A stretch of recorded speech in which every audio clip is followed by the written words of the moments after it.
Hi everyone, how's everything going on? I believe you're understanding the concepts of Chainlit. Previously we discussed how on stop decorator work and how to do streaming in Chainlit with the help of LangGraph. If you have not watched that lecture, the link will be in description or in the I button. It is the previous code. If you want, you can take the screenshot. So today we are going to discuss how onChat and decorator works. It says the onChat and decorator is used to define a hook that is called when the chat session ends, either because the user disconnected or started a new chat session. Let me copy it and I will just paste here and run my application. If I type hi, my name is Ali, and if I ask it what is my name, it says your name is Ali.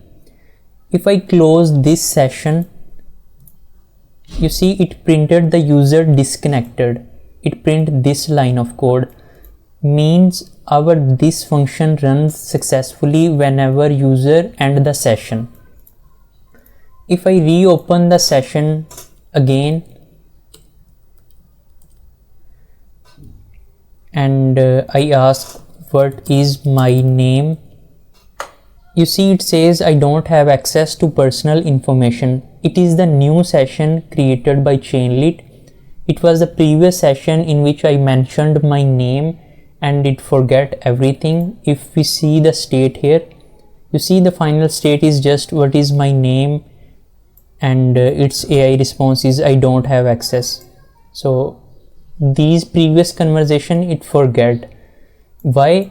Because I have not saved these previous conversation maybe in database or in file system.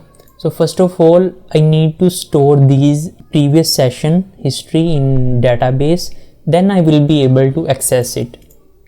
So I believe you understand that how onChat and decorator works. The Chainlit simply call this function whenever the user disconnected from his session. So in next class we will see that how onChat resume decorator work. So we'll see you in the next class, guys.